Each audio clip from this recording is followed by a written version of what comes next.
hai planeta B, mundo só hai un e hai que coidalo, Save the Planet, non son lemas de camisetas de moda. A crise climática é unha realidade moi grave, unha emerxencia. O pasado mes de novembro celebrouse en Glasgow a Conferencia das Nacións Unidas sobre o Cambio Climático. A COP26 foi a reunión dos case 200 líderes de todo o mundo falando sobre o futuro do planeta, mentre nas rúas da cidade escocesa activistas chegados de todos os recunchos exixían xustiza climática. No cumio chegouse a un acordo para traballar de xeito conxunto contra o quecemento global. Pide aos países que reforcen os seus plans para reducir as emisións nos límites marcados no Acordo de París. Pero estes compromisos, denuncian moitos, son poucos e non son vinculantes. Imos tentar neste programa debullar este texto firmado e dende unha perspectiva galega reflexionar en que punto estamos e cara onde imos. Comezamos este programa monográfico de Ecocanles coitando a Diego Ferraz Castiñeiras, activista de Fridays for Future, que foi dos poucos galegos que asistiron en Glasgow ao cumio sobre o clima. Moitos colectivos ecoloxistas non quedaron satisfeitos co acordo que se chegou na COP26, pero imos analizar con Diego os avances que houbo e outros aspectos menos positivos. Creo que a valoración varía moito segundo o marco de referencia que tiveras, é dicir, segundo as expectativas que tiveses do cumio. Tendo en conta o historial de COPs que sabía e personalmente eu non esperaba ningún grande acordo. O que sí que é certo que esperaba é que polo menos esta COP fose un punto de inflexión e a verdade é que non o foi. Agora ben, tirando de pragmatismo e sendo realistas, o que se acordou nesta COP é certo que mellora o que hai nas anteriores COPs, pero tamén é certo que estamos moi lonxe de chegar aos acordos necesarios para limitar o aumento de temperatura a 1,5 graus. Bueno, como os aspectos negativos xa falei na anterior pregunta, vou a falar de algún aspecto positivo a destacar para tamén quedar con un bo sabor de boca. E que dentro destes aspectos positivos creo que hai que destacar o acordo de metano, o acordo de reducción de emisións de metano dun 30% para 2030, xa que é un acordo no que están máis de 100 países, estes 100 países representan case a metade das emisións de metano, e hai que destacar que o metano é un forte gas de efecto invernadoiro, é moito máis potente que o CO2, que o dióxido de carbono, ten a característica de que ten un menor tempo de vida na atmosfera, polo tanto, reducindo as emisións deste gas, imos a limitar o aumento de temperatura máis rapidamente. Diego, e que papel pensas que xogaron os gobernos dos países ricos?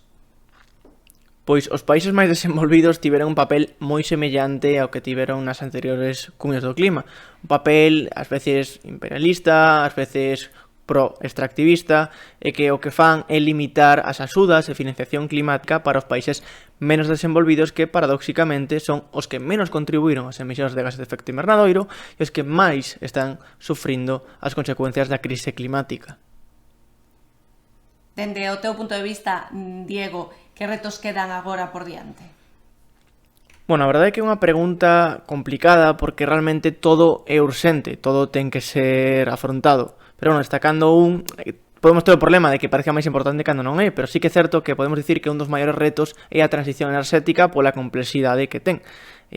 Tanto transición enerxética como descarbonización das economías.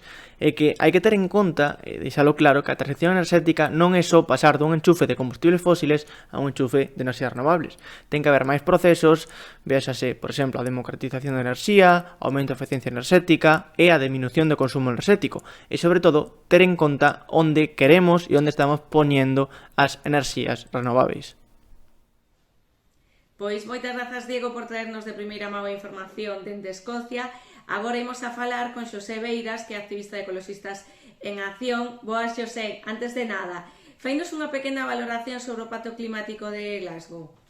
Bueno, o que se pode dicir así moi brevemente é que pois foi unha oportunidade perdida máis, non, para dar o grande salto que necesitamos en materia de ambición climática, para termos un mínimo de garantías de que a temperatura media global non vai exceder moito do grau e medio. E no aspecto concreto de Galicia, que, bueno, como ves ti? No que se refire a Galicia, que digamos a parte que nos toca a nós, non?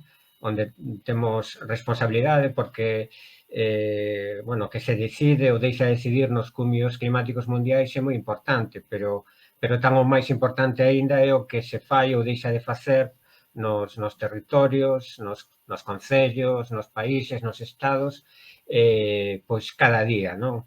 No que se refire a Galicia, pois podemos dicir que non o estamos a facer de todo mal, pero que habería que facelo moito mellor, non?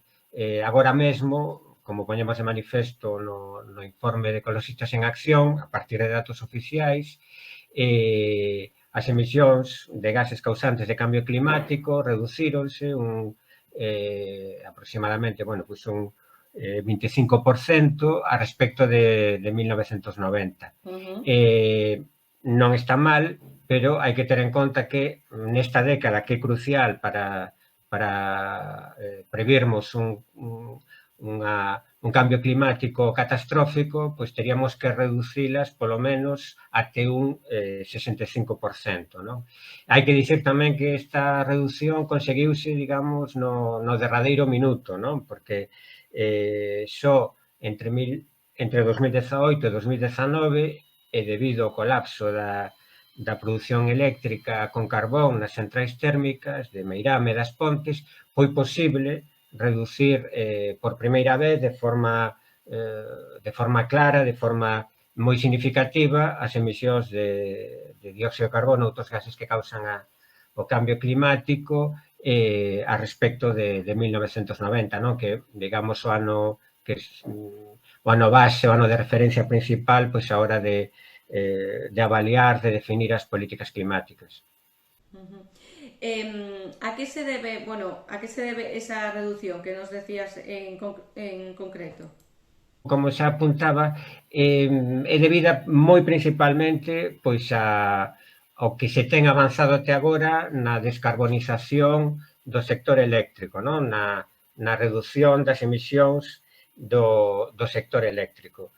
Porque só aí observamos unha reducción máis ou menos sostida, non? A partir de comezos deste século das emisións que causan o cambio climático, non? Iso foi debido, pois, ao aumento da produción renovable, nomeadamente da eólica, e a reducción da produción con carbón que se iniciou pois, máis ou menos hai 20 anos, pero que no último ano, para o que hai datos sobre as emisións de gases de efecto invernadoiro entre 2018 e 2019, pois caeu abruptamente, e iso é o que explica, non, os avances que se teñen producido até agora na desfosilización do sector eléctrico, esta caída das emisións que houve até hoxe en Galicia, non, até 2019, que é o último ano para que hai datos. Se vemos como evoluíron as emisións no resto dos sectores, pois vemos que non só non baixaron, senón que mesmo aumentaron, non?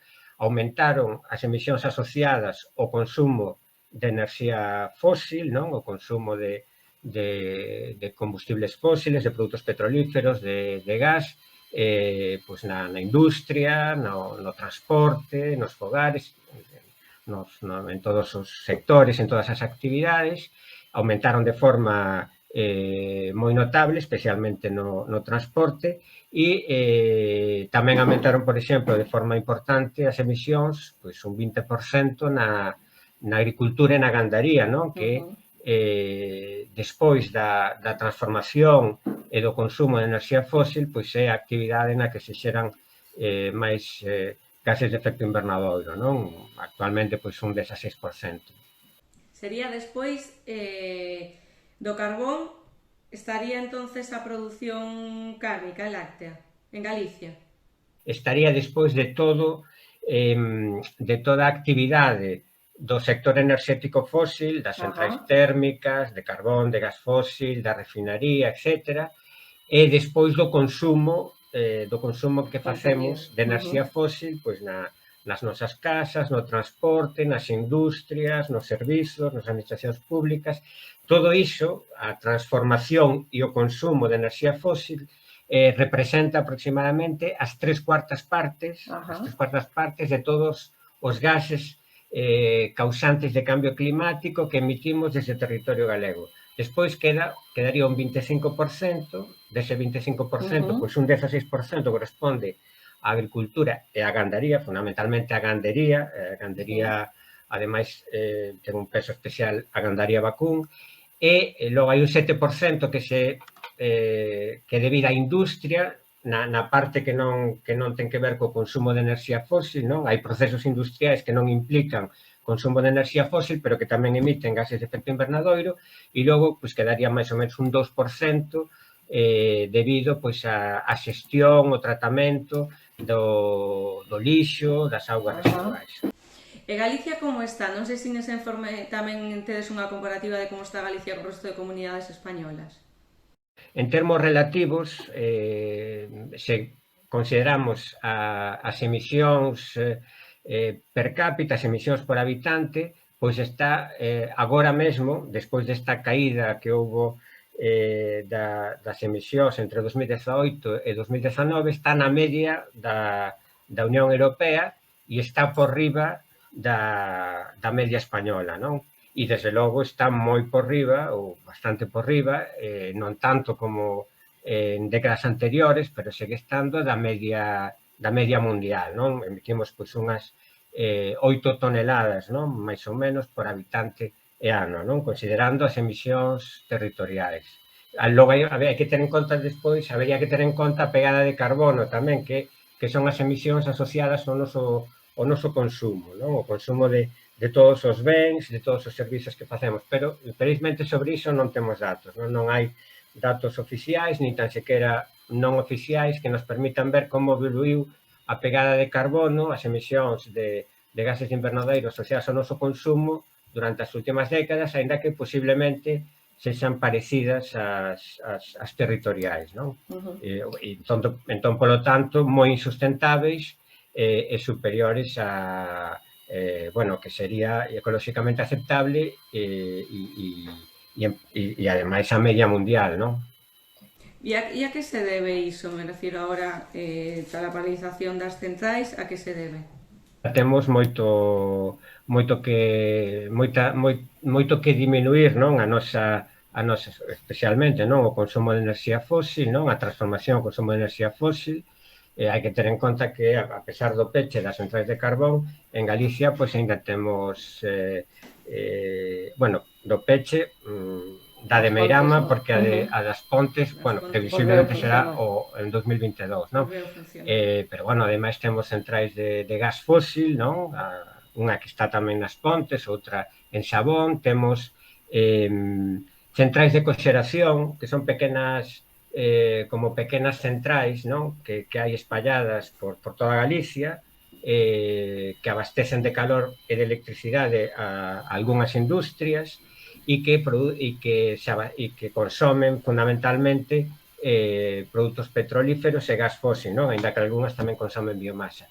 E logo temos, a regasificadora, temos a refinería de Repsol na Coruña, que tamén é un foco importante de emisións de gases de invernadoiro e de consumo de electricidade, etc. E logo temos todo o consumo de enerxía fósil que facemos, non? A industria consome moita electricidade, pero tamén consome moitos produtos petrolíferos, moito gas fósil, a calor de coxeración da que antes falaba, que se produce sobre todo a partir de combustibles fósiles, pois é consumida fundamentalmente pola industria, todo o transporte, que se basea en derivados do petróleo, non? A electrificación no transporte residual.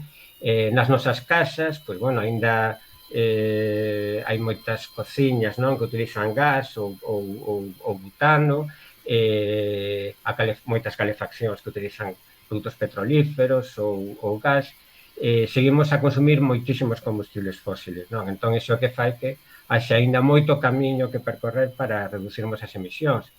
E logo está, o tema da gandaría, non? Que tamén é outro foco importante que, na miña opinión, nestes momentos aínda non é moi prioritario, pero que, habería que ir pensando en, desde logo, en non, polo menos, non intensificar máis, non? A produción e aumentar a produción gandeira e ir pensando, pois, en extensificala e en reducila, non? Vamos, que Galicia non é ese paraíso natural que pensan moitos, non? tamén ás veces se faz unha leitura moi, digamos, moi autocompracente, non? Do punto no que estamos, non?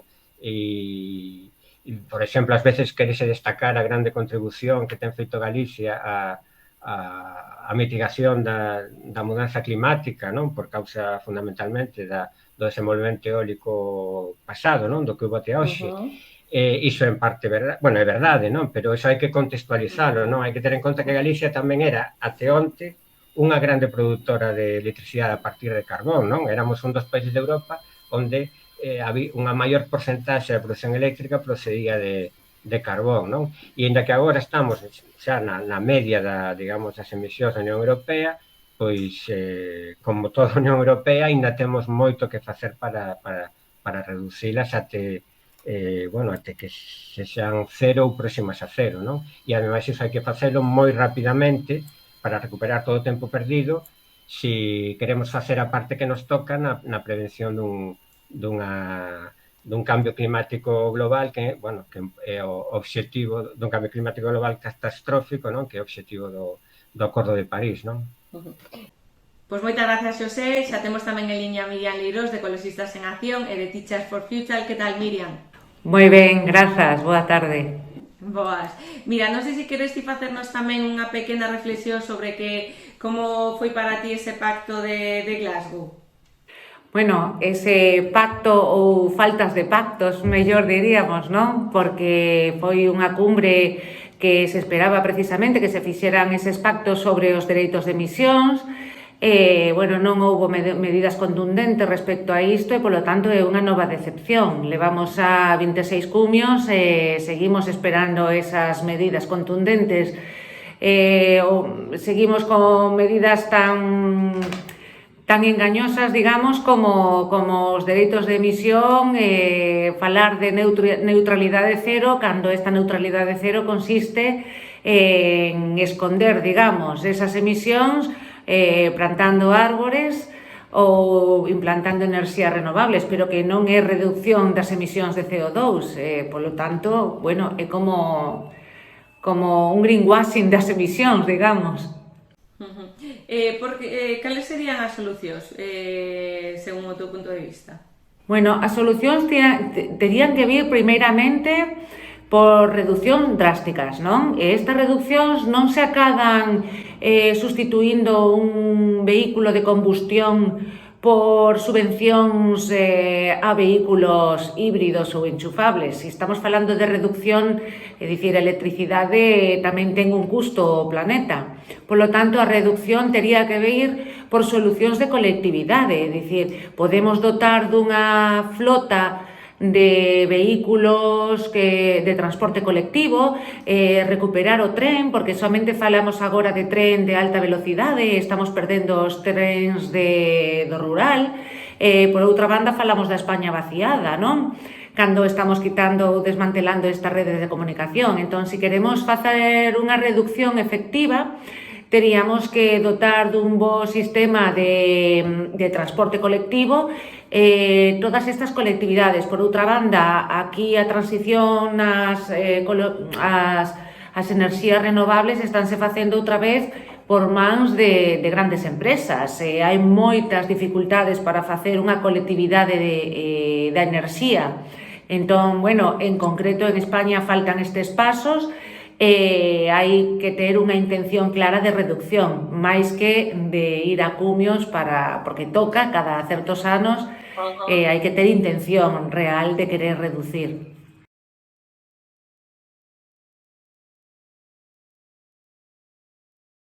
O que facemos basicamente son actividades de concienciación, pero tamén accións en sí, non? Por unha banda, non podemos esquecer que somos docentes, entón pensamos que temos que ir acompañando a sociedade estes cambios sociais. Agora mesmo está en desenvolvemento a LOMLOE, a nova lei que si xa contempla falar de cambio climático e de cuidado do planeta no desenvolvemento do currículo, pero ata o de agora non había nada desto. Entón, o que fixemos, o que andamos facendo, digamos que é falar de sostenibilidade, elaborar materiais para poder levar isto á aula. Isto non é somente, que é moi importante coñecer as especies naturais, contacto co medio natural, tamén educar en reducción, en consumo crítico, en consumo responsable, e facer moitos materiais para que os docentes no seu día a día podan transversalizar estas accións educativas. E despois hai chamamentos a accións puntuais como pois agora que acabamos de pasar o Black Friday ou Cyber Monday, que haxa precisamente un repensamento de si é necesario facer este consumo ao que se nos incita, non? Desde as aulas levamos este pensamento crítico, non? Para que esta educación ambiental teña xa un feito ou unha acción que repercuta positivamente na sociedade. Crees que o feito de educar nestes valores, de concienciar, pode ser o xerme desa presión social que o mellor se necesita para que os países, para que grandes empresas den marcha atrás? Sí, penso que sí, cando conseguimos chegar a eles, sí, é realmente efectivo, pero realmente tamén é certo que temos que recoñecer que fai falta máis comunicación, máis información á sociedade, non? É dicir, a maior parte da xente que está concienciada é a xente que xa lee certos periódicos ou revistas que falan destes temas ou que están en asociacións ou que xa saben como dirixirse ou a que medios dirixirse. Sin embargo, hai un montón de poboación xeralizada que non ten coñecemento real do que é o cambio climático ou as repercusións sociais que pode ter, que está tendo o cambio climático. Entón, falta chegar a esta población xeral, de corte xeralista, digamos. Sí que é certo que mediante as crianzas chegamos a unha gran parte da sociedade, pero necesitamos permear máis desde todos os ámbitos, desde todas as colectividades, asociacións, facer rede neste aspecto. Ti como profesora, que balance faz de como os ves a xente nova, os pequenos, os adolescentes neste tema? Velos concienciados? Crees que demos pasos adiante ou non? Que está máis concienciada que este estaba nos 90, nos 80?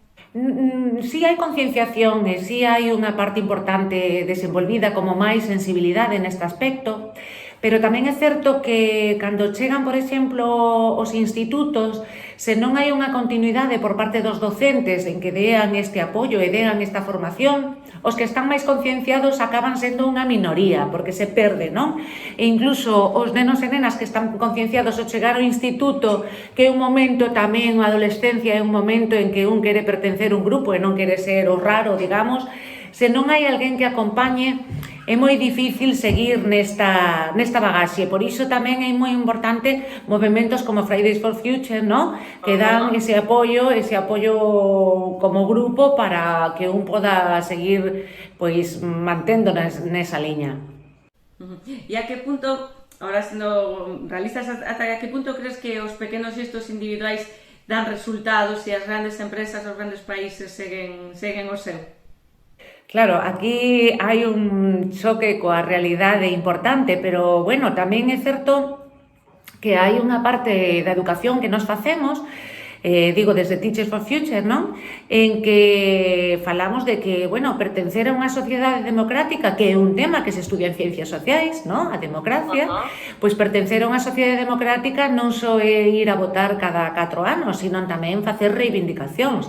Isto pode facerse mediante unha manifestación, escribindo unha carta ao alcalde ou ás institucións pertinentes de que teñen que cumplir coas súas obrigas. Entón, nos podemos facer un montón de programas de educación ambiental e accións individuais, pero tamén de cando en vez hai que recordarlle aos dirixentes que teñen que cumplir coas súas obrigas. Entón, tamén educar a cidadanía activa.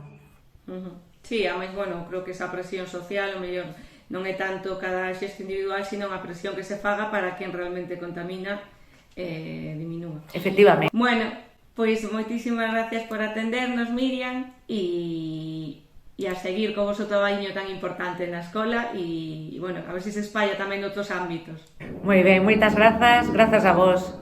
Moitas grazas, Miriam, e de novo queremos agradecer a Xosé e a Diego por facer un análise con perspectiva galega do último cumio sobre o clima.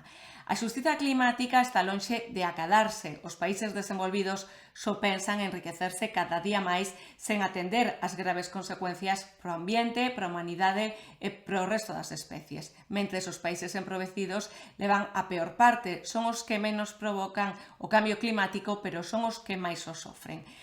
Pero a conciencia, a educación, o compromiso, a acción e a presión social son ferramentas que poden facer que as grandes empresas contaminantes e os países ricos dean un paso cara atrás neste crecemento desmesurado. Non imos desistir, xogámonos o futuro do planeta e o futuro das vindeiras xeracións. Ata aquí este programa de Cocanle que fixemos entre Xaquín Pastoriza, Cristóbal López e Alba Pazos. Podedes seguirnos nas redes ou ver todos os programas que temos colgados na nosa canle de YouTube. Moitas grazas pola atención.